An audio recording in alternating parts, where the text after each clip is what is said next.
ഇന്ന് പുറത്തു വന്ന IPL ന്യൂസാണ് നമ്മൾ ഇന്നത്തെ വീഡിയോയിൽ നോക്കുന്നത്. അപ്പോൾ ഈ IPL നിങ്ങൾ സപ്പോർട്ട് ചെയ്യുന്ന ടീം ഏതാണെങ്കിൽ താഴെ ഒന്ന് കമൻറ്റ് ചെയ്യുക. ആദ്യത്തെ ഒരു അപ്ഡേറ്റ് RCB ടീമിനെ സംബന്ധിക്കുന്നതാണ്. RCB ടീമിൽ ഒരുപാട് താരങ്ങൾ ഇപ്പോൾ ജോയിൻ ചെയ്ത് കഴിഞ്ഞു. RCB ബാംഗ്ലൂരുവിൽ പ്രാക്ടീസ് ചെയ്യുന്നുണ്ട്. ഇപ്പോൾ ഇതാ കഴിഞ്ഞ ദിവസം ജോഫ്രെ ആർച്ചർ ബാംഗ്ലൂരുവിലേക്ക് എത്തിയിട്ടുണ്ടായിരുന്നു. ആർച്ചർ RCB ടീമിനോടൊപ്പം തന്നെ പ്രാക്ടീസ് ചെയ്യുന്നുണ്ട്. ആർച്ചർ RCB സൈൻ ചെയ്തെന്ന വാർത്തയാണ് കഴിഞ്ഞ ദിവസങ്ങളിൽ പുറത്തു വന്നത്. കാരണം ആർച്ചർ RCB ടീമിന്റെ ക്യാമ്പിലാണ് പ്രാക്ടീസ് ചെയ്തത്. ഇതുകൊണ്ട് തന്നെ ആർച്ചറെ RCB സൈൻ ചെയ്തു എന്നായിരുന്നു റിപ്പോർട്ടുകൾ. എന്നാൽ ആർച്ചർ കൗണ്ടി ക്ലബിൽ കളിക്കുന്നുണ്ട്.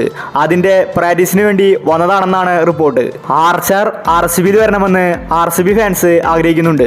അടുത്തൊരു അപ്ഡേറ്റ് മുംബൈ ഇന്ത്യൻസുമായി ബന്ധപ്പെട്ടതാണ്. ഇപ്രാവശ്യം മുംബൈയുടെ ക്യാപ്റ്റൻ അത് രോഹിത് ശർമ്മയല്ല, പാണ്ഡ്യയാണ് ക്യാപ്റ്റൻ.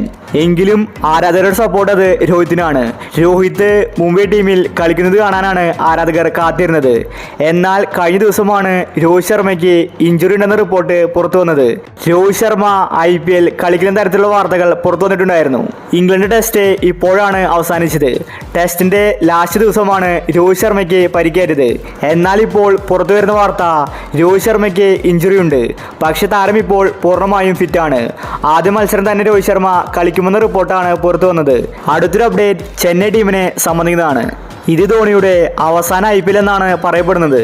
ധോണി ആദ്യ സീസണിൽ കളിച്ചതുപോലെ തന്നെ മുടി നീട്ടി വളർത്തിയാണ് ഇപ്രാവശ്യം കളിക്കാനിറങ്ങുന്നത്.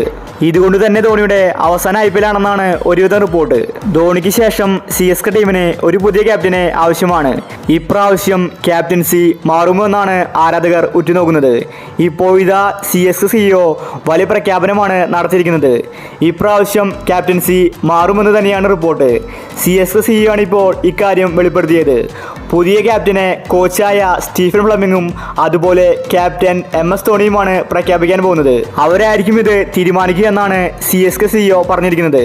കൂടുതലും അത് ഋതുരാജ് ആയിരിക്കും. ഇപ്രാവശ്യം IPL ആരംഭിക്കുന്നതിന് തൊട്ടു മുമ്പായിരിക്കും CSK പുതിയ ക്യാപ്റ്റനെ പ്രഖ്യാപിക്കുന്നത്. അപ്പോൾ ഈ IPLൽ ഏത് ടീമായിരിക്കും കപ്പ് നേടുന്നത്? നിങ്ങളുടെ അഭിപ്രായങ്ങൾ താഴെ കമന്റ് ചെയ്യൂ.